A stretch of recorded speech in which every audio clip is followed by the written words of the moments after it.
thing where they do even no one make person talk.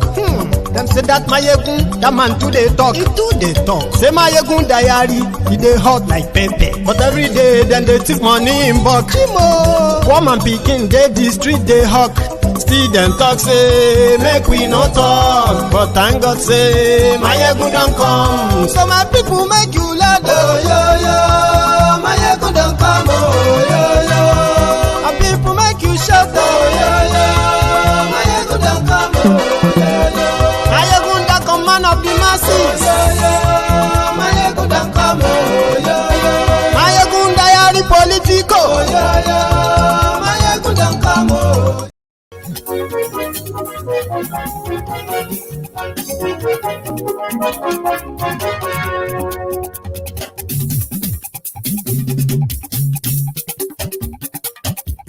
Hello there.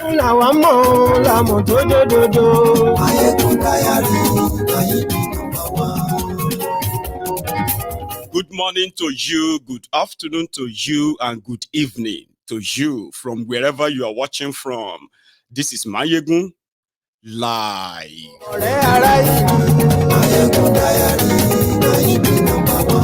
Lórí Facebook, lórí YouTube. Mayegun diary, gbogbo bó ṣe ń lọ ni Mayegun já wa sí. Mayegun diary,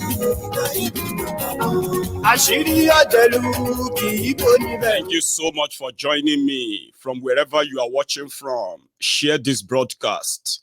Invite your friends. Invite your not so friendly friends. Tell them that Mayegun today, oh my lágbára lálẹ́ yìí, it go hot tonight. You'll be happy that you are here. Politico. Godfatherism. Kò sí lọ́rọ̀ Mayegun. Mayegun diary. Ẹ farabalẹ̀ sẹ́ o kẹ́kọ̀rọ̀ lẹ́nu. Mayegun diary. Àní Mayegun làwa mọ̀ tó dòdò. But I hope a lot of you are currently catching up on the death of this young man and the developing story. There is more. And I want to share that with you tonight as well. Share the broadcast. Ọ̀jẹ̀lú ẹ̀ súnra jù. Àní ẹ̀ súnra jù. Lórí Facebook. Àní ẹ̀ súnra jù. Lórí YouTube. Another young bright mind killed by the Nigeria system. I'll tell you more tonight. Ijó ìgbádìyẹ. Àní ẹ̀ súnra jù. Presido bá rúfin o. Cornfessor Soyinka again. Gómìnà kówó jẹ. Àní ẹ̀ súnra jù. Ọlọ́pàá tí ń darí bá. Respect the elders. Respect the elders is a very common, statement from those who want to bully you into silence. What do you say to lying elders? What do you say to intentionally gaslighting elders? What do you call them? Agbaya. Àní ẹ̀ súnra jù.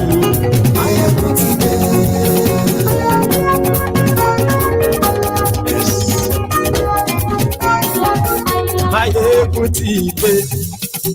Mo ti dé o. Good morning to you once again. Good afternoon to you. And good evening to you from wherever you are watching from. This is Mayegun, and this is live, especially if you joined us live. I hope you have managed to read the caption of the broadcast, the description of what this is going to be about tonight. Because of normal, or should I say expected reactions to that needless, unnecessary gaslighting from Cornfessor Soyinka, wole wole. I will try my best to make this more explanatory. Most importantly, for the sake of those of you who kind of have some, you grew up respecting this man and people like him. And for the sake of people like you who have this reserved respect for him rather, I am going to try my best to let you see that this is not about his work. This is not about his life. Most importantly, this is not about intentional abusive or vitriolic attacks. No. This broadcast is mainly about his political view and the veil, the fraud, the lie that is Wole Soyinka when it comes to his political view. Do you understand that? I know a lot of you are taking a lot of dig at him. No, I wouldn't want to do that tonight. Okay? He's a literary icon. Fine. Okay? A lot of us grew up reading some of his literary work. A lot of us were graded based on his literary work. So we're not going to, you know what I mean, go into that. This is purely the political view of Wole Soyinka that should be put to question, not just by those who don't like him, including those of you who actually respect him. He's an old man now. And I also want to remind you that the common, that deceitful phrase, which is more like, you cannot tell or question the elders because they are older than you, they have more experience than you, they have more life experience than you, and they have little to lose. So when you get to a certain age in your life, for example, the moment you begin to cross 70, that is a stage whereby you are more or less like, what else do you have to lose? Your old age should be for honesty, truthfulness, sincerity, and if you can add bluntness to it, that would be great. But when you cross that age, and what you remember to use that age for, as they say generally, from where I come from, Yoruba land, there is nothing we use old age or elderly for other than to cheat the young ones. They say that like it's actually normal thing. I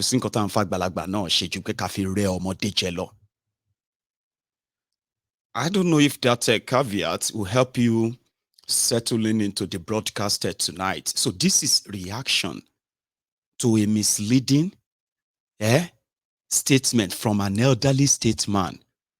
And just as we knew before now, the establishment is beyond the criminal politicians that you have their faces on your screen there. They have collaborators, they have enablers, and their job, as it's somehow schemed out for them, when they want to pretend to be criticizing the government, to you, you will think they are on your side. No. It is either there is something they wanted from that same government that they are not getting. The only way to get the attention of whoever is in charge was to raise some dust that will make it look like they are concerned about the country. The rest is esprit de corps. Business as usual. They speak the same language. They operate the same way, but they just have different identities and sometimes different callings. So let us take a little bit step back so that we can indeed get into this and understand the perspective of on what God's heart is Cornfessor Soyinka speaking from when he made a treasonable allegation, because that's the point of this. So the first time he spoke after the charade violent elections that you had, and let us be very clear, okay? The problem a lot of you have, especially when you jump on Mayegun's diary political, is that when I speak about injustice, you tend to ignore that on this platform, the only thing that makes this platform more very, very vocal and very, very vibrant is because of the injustices in Nigeria. And the injustices in Nigeria has pushed many to further this kind of dissociate from the country, either physically or mentally, which has also fueled the different campaign groups who are demanding for the breakup of Nigeria, injustice in Nigeria. And it is not limited to one person or one group, okay? All they need is just one single, either make up reason, like call a dog a bad name, to hang it. The injustice is from the north, as it is from the north, so it's in the south, as it is from the Yorubas, for the Yorubas, so for the Hausas and then the rest, as the Igbos are suffering it, so our other tribes and the ethnic nationalities are suffering it. These injustices has kept Nigeria divided, has made the Nigerians in Nigeria to have less trust or no trust at all in the institutions called Nigeria, controlling Nigeria. Injustices. Mayegun's diary political always speaks on injustice, on these injustices, no matter whose ox is God, because when they do them, they justify the position that I have reached a while back, that if anyone cares about Nigeria, sincerely speaking, the first that will actually be on your mind right now is the campaign and mobilization for what is called the national conversation. Nigerians have been disjointed, divided, full of hatred towards one another. All they need is just a reason. And those who are kind of benefiting from this are the criminal politicians, their friends, who make up the entire establishment. Nigerians are the losers. So if I pick on the IPOB, and you decided to justify it because I wanted to satisfy the Igbos and look good to them, not because of the injustice. No, not to you. When I speak about those who have, including those who were deceived in northern Nigeria, that all they needed was just a northerner, a Muslim, to be president of Nigeria. The poverty, the terrorism, the insecurity, the underdevelopment, or everything will be gone. Rather than for all this to be gone, for 8 years that I've been on here, talking about those who Nigeria have decided to kind of forgotten. The victims of kidnapping. These are not people from my side. The Shiites and the rest of them. So it is these injustices that Nigeria represents that gives this platform its voice. So if you are thinking you are on this side, and others are on the other side, okay, and to you, it doesn't matter. They deserve whatever comes to them. Injustice. You know something about the injustice? It doesn't discriminate. If you don't make moves to stop it or end it, it doesn't discriminate. Those of you who are supporting it, you will become the victims of it too. So at the end of the day, what? I'm going to be talking about you, and I'm going to be using you as an example why Nigeria will never work.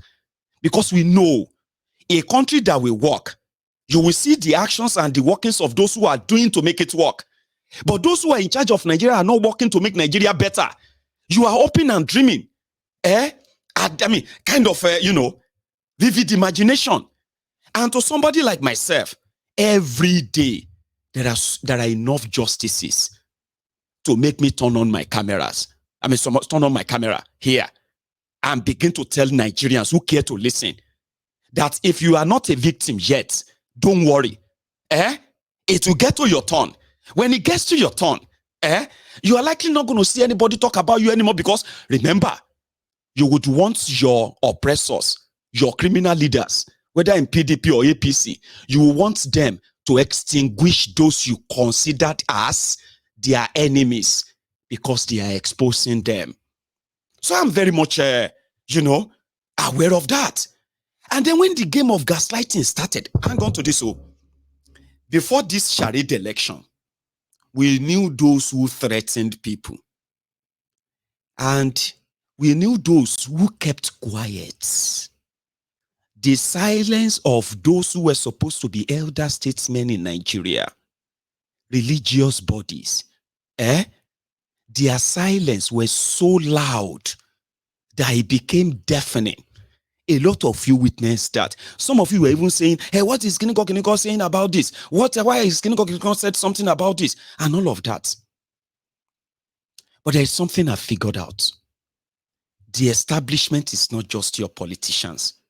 The establishment includes your pastors, your imams, your babalawos, your professors, your doctors, your senior doctors, people that you have respect for, royal fathers. Because the way they work, it has to be hand in hand. When the criminal politicians, when they scheme to destroy the country through their greed and corruption, the elite, they will keep quiet. Because behind the scene, they are partaking. If they are not partaking directly themselves, they are partaking indirectly through different proxies. It is like a scheme, a sort of a cabal. So only those who are outside it and really want to get in will raise dust, pretending to be like you. But the moment they have their chance, they will dump you and they will get on with it. So I studied that for a while. And that's saying that if you live long enough, Baba, your heroes feel become villains.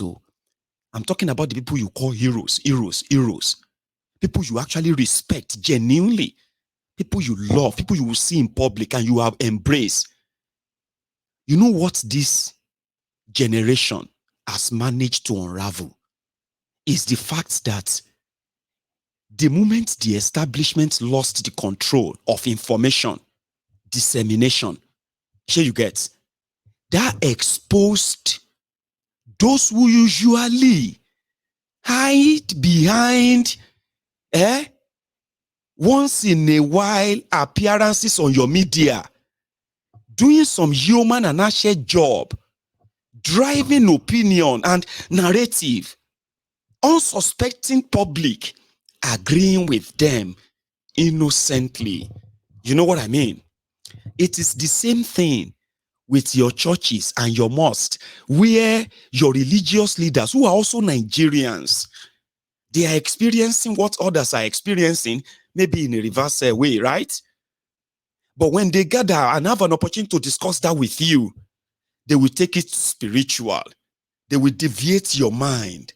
They will run you. They will put you on this shadow chasing, so that you will not have time to reflect on the actions and activities of these criminals. They work hand in hand. In 2015, meanwhile, just let's start it this way as well.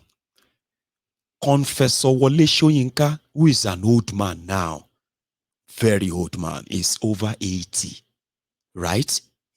Normally, Cornfessor Soyinka, a writer, decided to become an activist due to different injustices happening in Nigeria when he was young.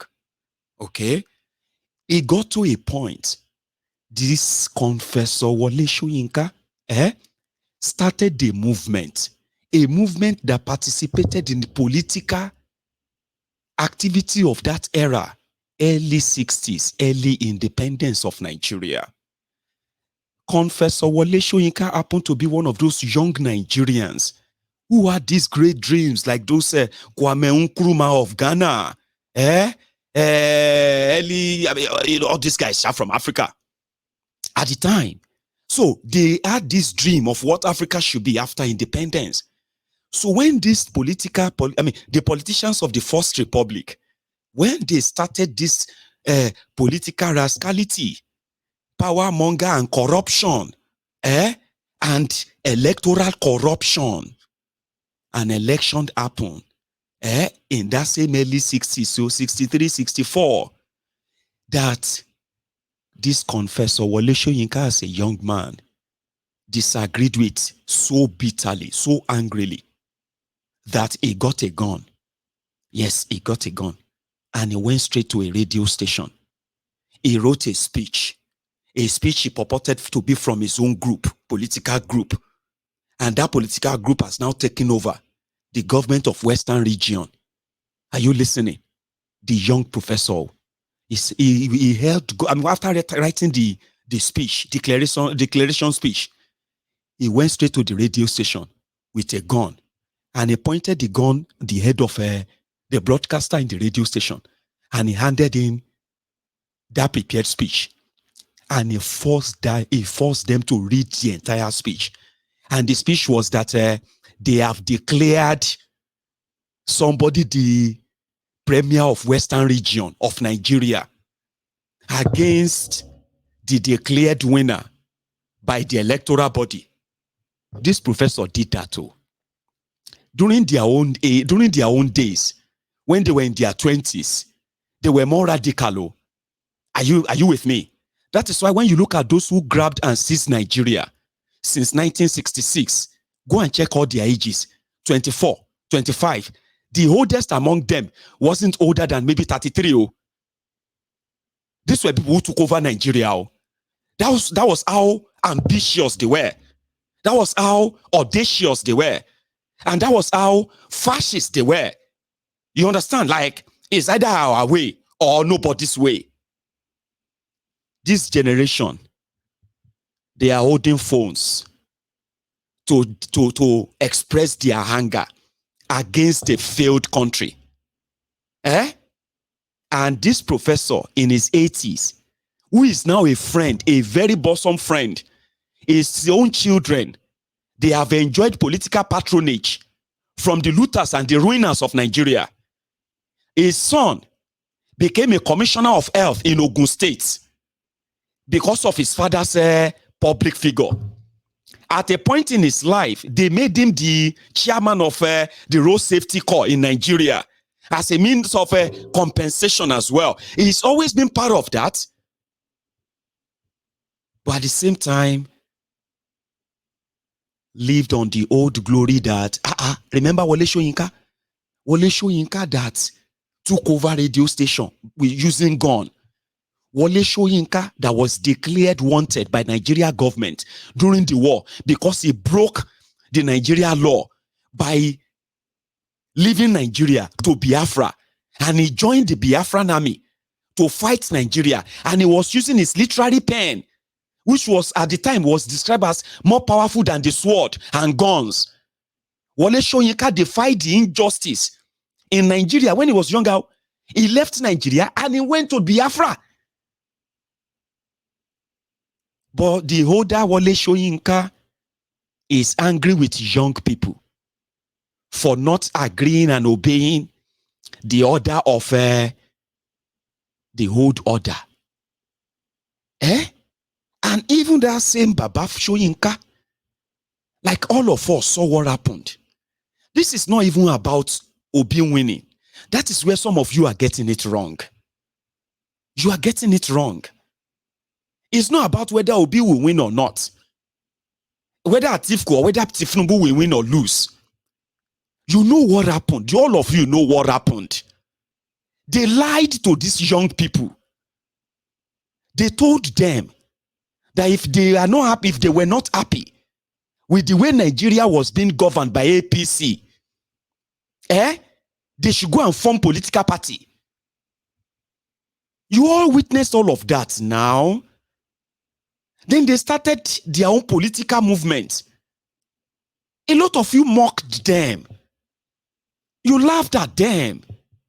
Abi, They were just 4 people tweeting in a room, but they were believing the lies they were told. They said, this is Nigeria. Nigeria is a great country. Election is going to be better. All you have to do is to get PVC. You all saw all of that. You were laughing at them. They had nobody to rig election for them. You know that. They had no money to pay the INEC that APC will not double or triple. How much will Labour Party gather in their online contribution of $10, $20, $50? How much money would they gather and pay INEC that will then rig election for them to win in Nigeria? How? You knew all of that. So you were laughing at them. When it comes to area boys, you call these local terrorists, thugs, political thugs, who are also on social media too, threatening, intimidating. You were laughing because you know that's Nigeria. That's Nigeria.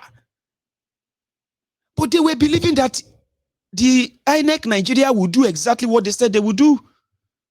Okay? Everybody will want challenge us. Go to election. Abi, get PVC. Then it was time to give them their PVC. You started dumping PVC in soakaway, in gutters, in dump sites. I remember telling them, I said, if it's going to be an experience for you, me that you are now calling obedient today, you this Mayegun, you are talking because your candidate lost. So Obi is now my candidate. You know why? Because all of us who were here a year ago, it was convenient to lie, to mock them. Shebi? Abi?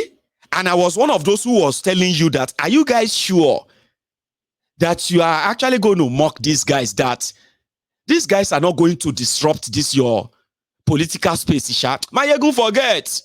They have already written the results. Maybe so we all agreed. Election came. People will don't write results. People will get all the structure. They can't intimidate people, attack people. Can't they kill people?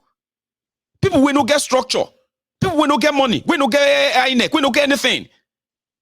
And all of you, you were waiting, you were watching them as if to say they deserved it.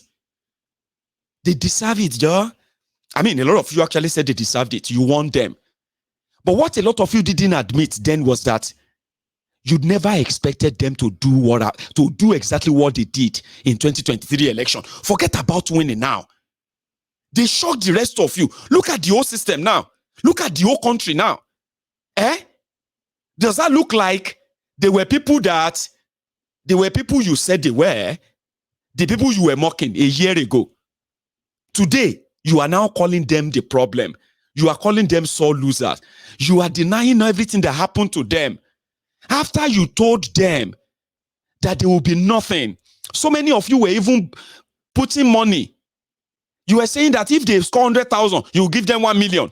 If Obi scored this or that, you change everything to tribal war, religious war, and then you turned around. You put it on them. We are all watching everything now.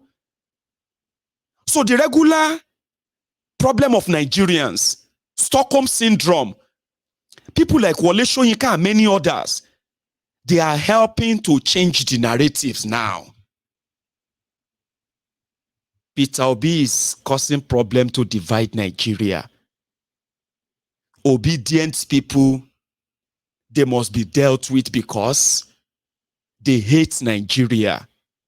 Suddenly, all of you who love your criminals differently anyway, you are now changing the story.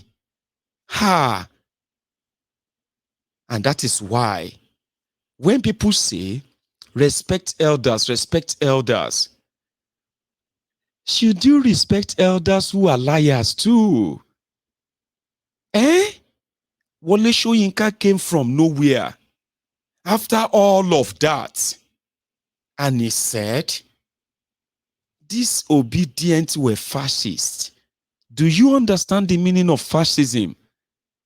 Fascism is when you have people who harmed themselves after believing in an ideology, okay? And they believe that anybody who doesn't accept that ideology deserves to be to be killed. You either accept it or you die. That is what APC did now. Have you seen anywhere where you will say these people are Peter Obi supporters? And they just make the threat. And they said they are going to kill, or they are going to this, or they are going to disrupt this, or make any threat anywhere during, or let's say before, during, and after your charade elections. So that is what I told the obedient themselves. I said they will rig you out. They will rig you in a way that you will never believe it. Then they will tell you to go to court. And you will go to court as well. Then the court will make it, they will make it even worse. You will become angrier. Then you see those people who didn't say anything when all of that were happening, they will then start attacking you, and they will be making things up, okay? And they will be blaming you. Baba, that is why some of my friends here on Mayegun's Diary Political will call me, after calling me Gio, they call me Prophet too. Because everything I said happened. And I said, when he came out and he called them fascist, because they are using their phones to say, no, this. All the evidence about forgery, all the evidence about drug smuggling, drug trafficking, forfeiture, they no matter to this person. These were the talking points of this generation. These young people, they were talking about a drug dealer as their president. Somebody who forged this school certificate is their president, a known kleptomaniac, and you are gaslighting them. I don't understand. So, as he dropped the lumber when he called them fascist, people reacted. Why would you say that? I mean, even if you want to blame us for being overzealous, we haven't attacked anybody. But you are not saying anything about these other criminal gangs and what they have done. I mean, we were talking about the destruction of Nigeria by his friend, Bokwari. The same Bokwari. The friend to Cornfessor Soyinka. The state at which Nigeria is right now, subsidy remover, job losses, devaluation of Naira, and all these things that have made life more hard for the people. He had no statement, he had nothing to say about the destructive APC, of Bokwari. So the first time he had a chance to say something, do you know what he just said? He said, Peter Obi, listen to this. He said Peter Obi is a Bajue 419. That he didn't win the election. Like I said, it's not about winning. Could people be at least honest that if INEC had followed their own rules and if Tinubu has earned his elections, that everybody can see as everything happened, a lot of people will not realize that Peter Obi is just chasing shadow. In the middle of election, you stop the uploading of the presidential result alone. Others were working. And this is not concerning to the other statement in Nigeria that this is the genesis. If INEC had kind of followed their own rules, there would be nothing. As worse as you are, probably people will be complaining about vote buying, that they paid money. There will be no noise like this. But the likes of Cornfessor Soyinka, they would rather keep that to themselves. And right now, what he is now saying after calling them fascist is that Peter Obi is a liar. Labour Party knows that he didn't win any election. Sure you get. But there are some generals in Nigeria that are currently using Peter Obi to overthrow the government. Does that make any sense? This is a man of over 80 years old.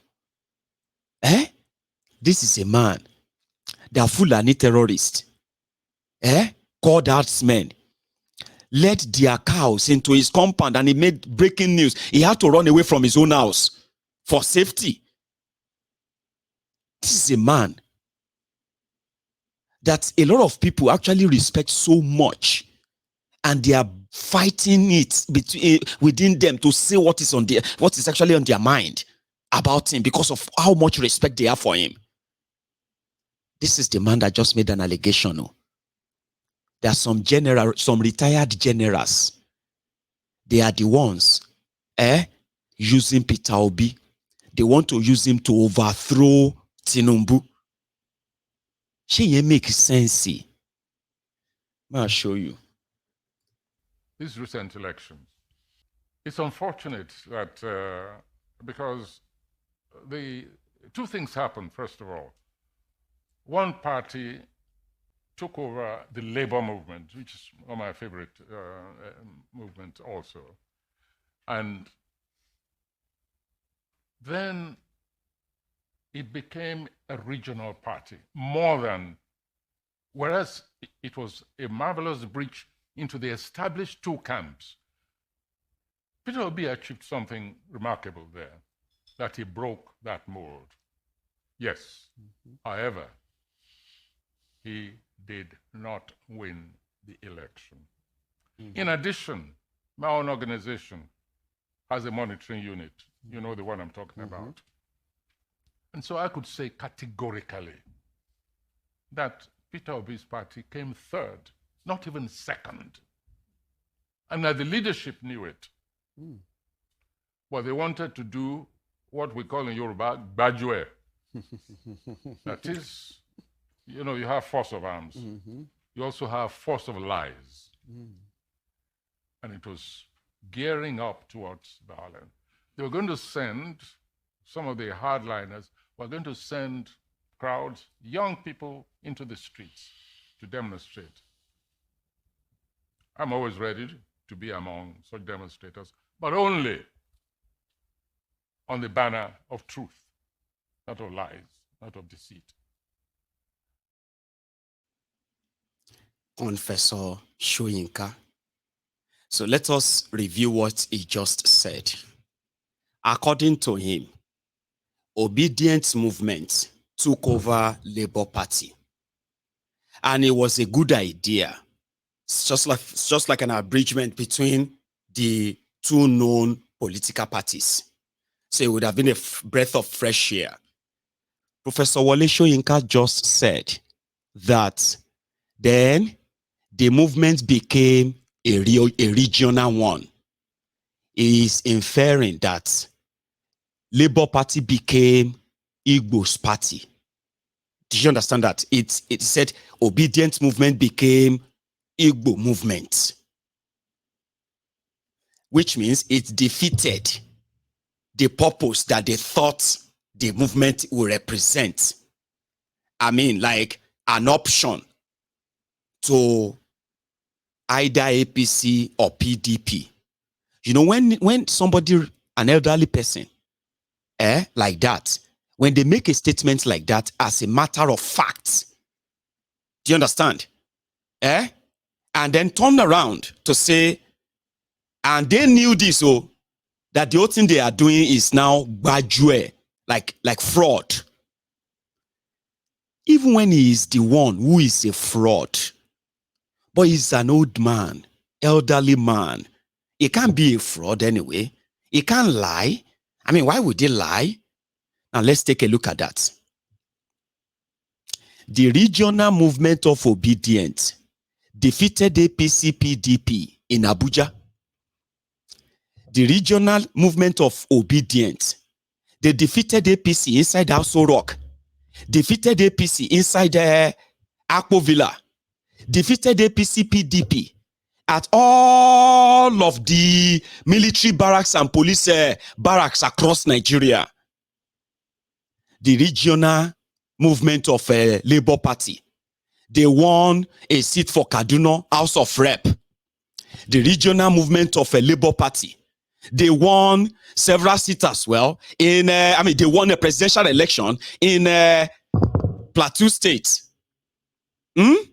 Won presidential election almost across all Nigeria except just 2 regions, northeast at northwest, and we know why. A regional movement. So Professor Wole Soyinka called somebody gbajue by just telling a lie. So, do you still think if you lose your home training because of somebody like that, do you not think it's worth it? When somebody who is old, experienced, but because of his relationship with those who are now in charge of government, those who have been there, APC, Egbekegbe, his own sworn enemy probably defends him out all through 16 years of PDP. Obasanjo defends him out. And it was easier to team up with a drug lord. To team up with a coupist, a genocidist, to team up with other criminals, and then to deceive Nigerians that they are coming to bring in change to Nigeria. 8 years after that, Nigerians are poorer, Nigeria are more terrorized, Nigeria is more corrupt, Nigeria is in a generational indebtedness.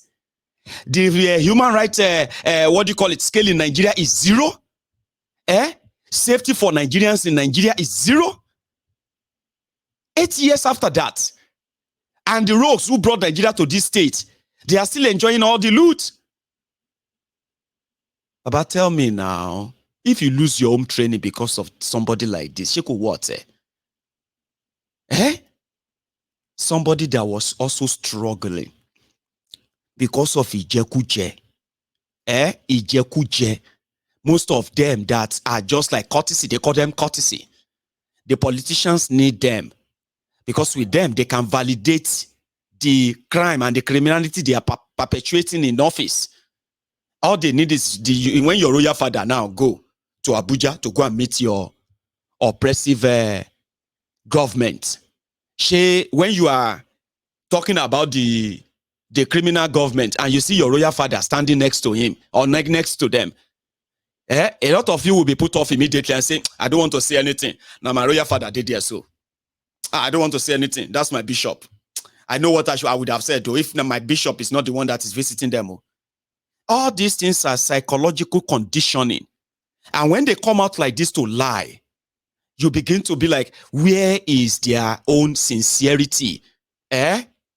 Because in Yoruba land, we have the Agbalagba, the good elders. We have the Agbayas, the useless elders. Okay? So we have Agbaoshi, the unfortunate elders.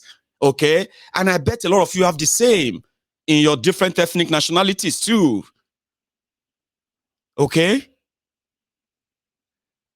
So somebody who was struggling to talk about the relationship of his with the criminals, they were at least patronizing him then.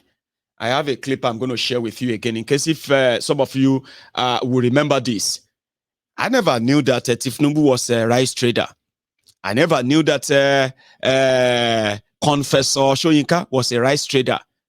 But, you know, in their own elite circle, where they are massaging themselves ego, when they say Tifnumbu is here, Fashola is there, Kiniko is here, Professor Wole Soyinka is there, they will now give him a special share. I will say Reverend Kuka is there. They say Archbishop Kiniko is there. Sultan of Sokoto is there. They will now put them in the front. They will say the distinguished guests in a space where they want to massage their egos, and sometimes a way to expose themselves. Now, Soyinka be this, I never know saying be right straight out. I bring this back to you, ladies and gentlemen. As you know, he was a fugitive offender, like many of us here. Many other things. Former governor of Lagos State. But you see, and a businessman. businessman, or some of us within the anti-Abacha movement would not have survived. But then even for businessmen, successful businessmen, there comes a crunch.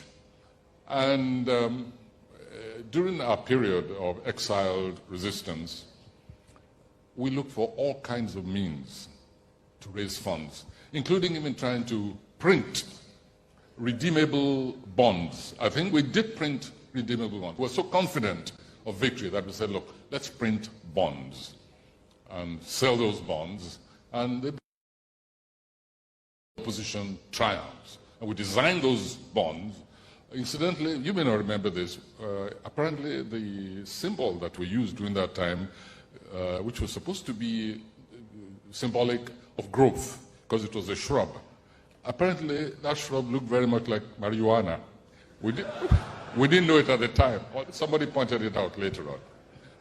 But finally, Bola said, what are we going to do? We have to find funds. I said, well, you're the businessman. What can you do? I said, well, I've heard that there's a rice line between Taiwan and other places. I think that I can get a contract to sell rice between Taiwan and Africa. So I said, well, okay, go ahead and sell rice. He said, yes, but you see, they require letters of recommendation. And I said, well, so you have to write one.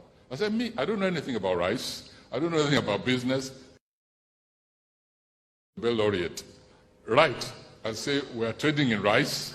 Give the letter to me. I will take it to the government of Taiwan, and they will supply the rice. I will sell. I will use the money for the revolution.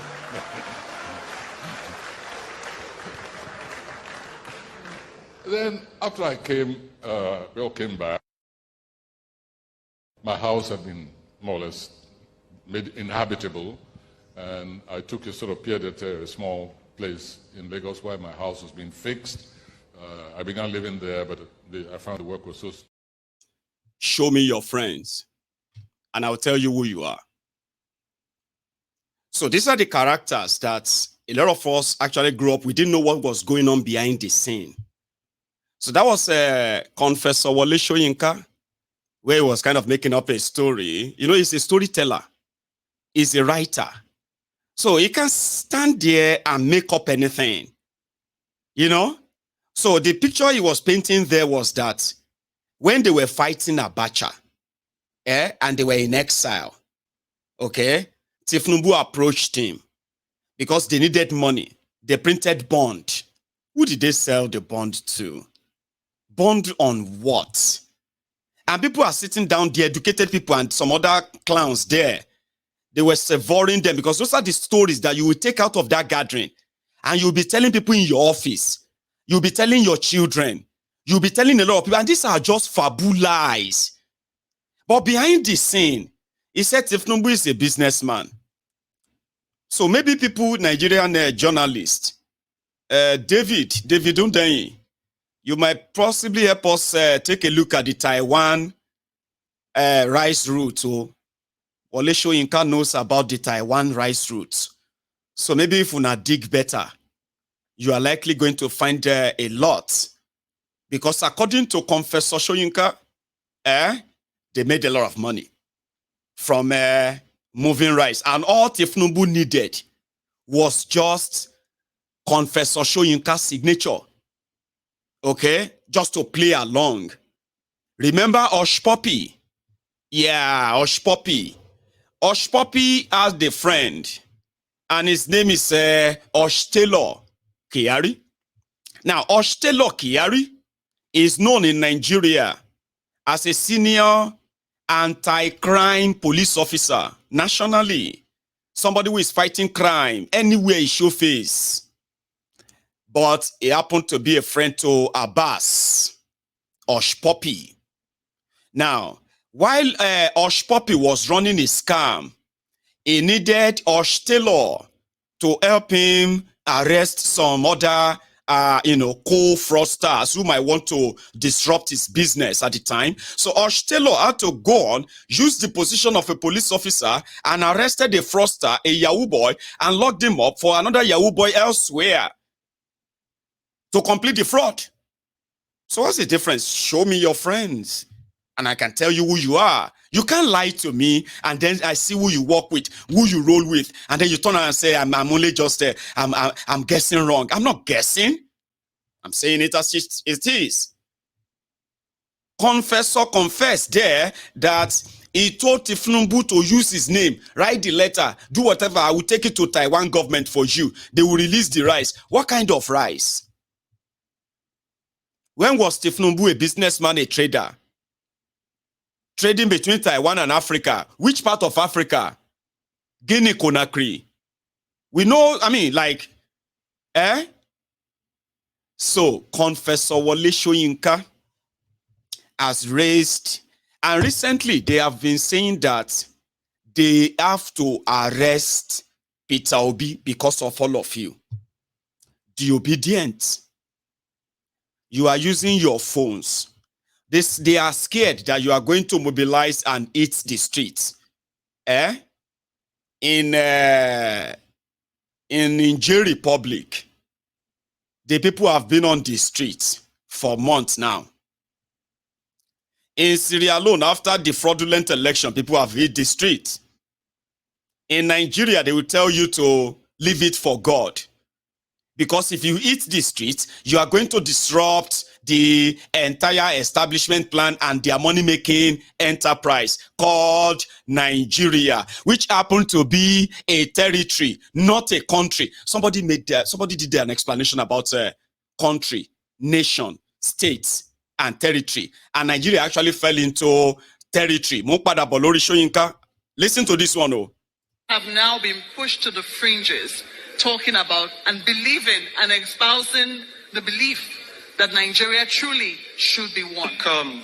We need to begin by resolving a conceptual crisis. What do I mean by a conceptual crisis? Quite often when we speak about Nigeria, we collapse the distinction between country, state, and nation. We tend to think that the three mean the same. We tend to think the three are synonyms. A country is a territory. From the Latin contra terra, the land that lies ahead of you.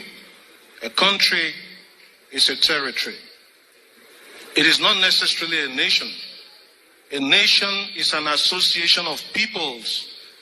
And I use that word in the plural deliberately because of diversity.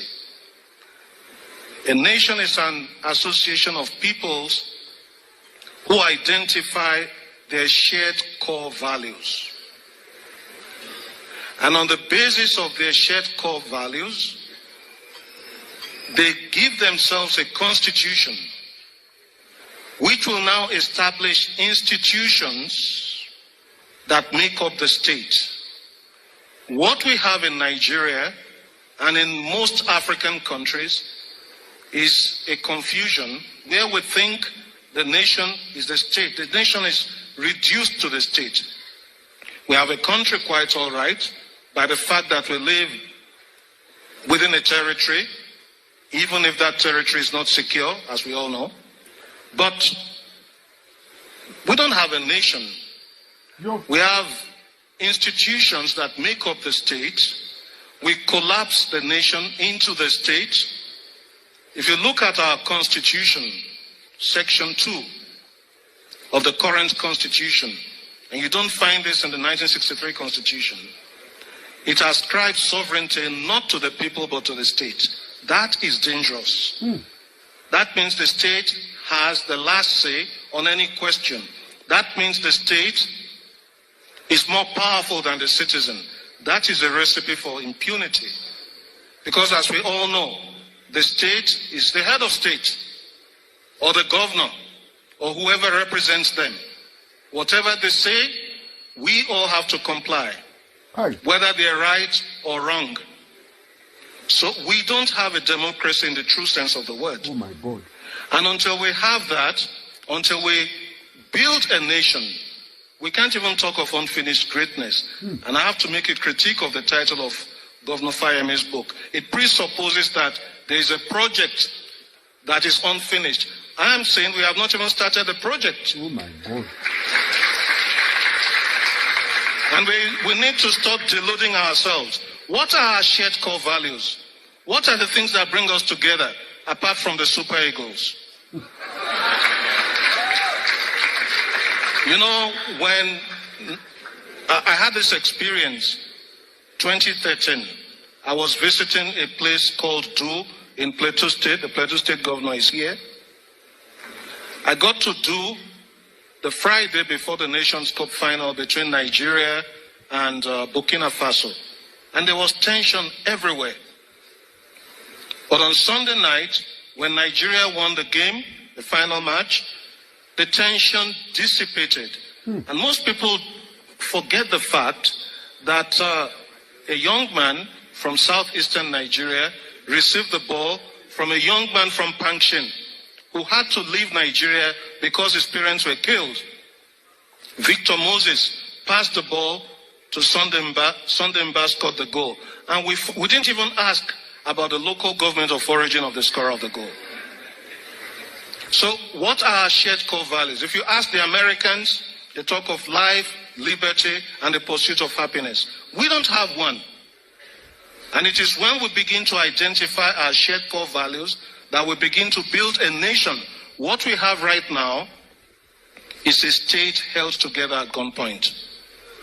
And when the state begins to oppress the citizen, there'll be cries of marginalization, there'll be secessionist and separatist agitation, there'll be insecurity.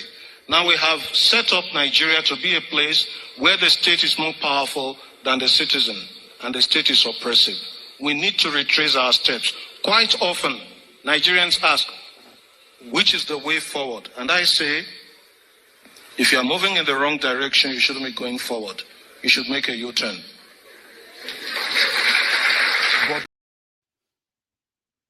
Need I say more? I'm not going to ruin it for you. I am going to let you digest everything he said there. Nigeria is not a state, okay? Nigeria is a state. I mean, Nigeria is not a state of a shared value. Nigeria is a state that is forced together by the force of gun. And in all honesty, what is said, the last statement, that if you are going on a wrong direction, there's no point in asking what is the way forward, other than for you to make a U-turn and go a different direction. When there is injustice, it will fuel and create, so it will create and fuel all these separatist groups. They will have people, because they will always, like I said, the state is more powerful than the citizens. The citizens cannot choose their own leaders. A country that's practiced democracy for 24 years cannot conduct election where citizens can choose. Now, citizens cannot protest because the state is more powerful than the citizens. So what you have is, you have the impunity, right? The next you are going to have is going to be an implosion. So that last statement of, if you are going a direction and you can see there is no road there and it's a wrong direction, the next thing is to make a U-turn and go back. It's not different from us saying, if you are doing same thing again and again and you are expecting a different result, it's a sign of madness. Insanity, but na madness. But these guys want us to continue to go that direction. They want to continue to gaslight the young people whose life and future are being gambled away. They don't care. Of course, there are other young people who don't care too. Fine. They may not care about their own lives. But if you want to run a country, you cannot run a country this way. Gaslighting young people and changing their demand, changing their views to something that it is not. And then setting them up. Ignoring all other danger that they have to actually endure. I mean, it's ridiculous, isn't it? This happened, and it never, I don't think it ever moved him. Cornfessor. God, okay, I think it's this.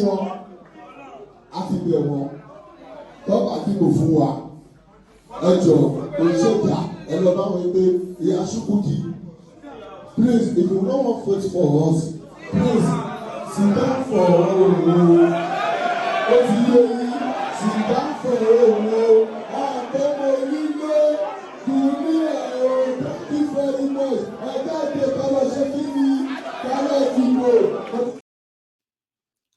When the police was notified of that video a day before election, and then on the day of election, the police came out and they said he was joking.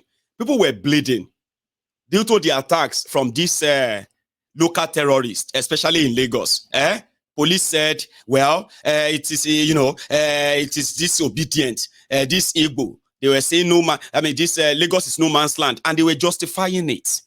None of these guys was ever either questioned or arrested or tried.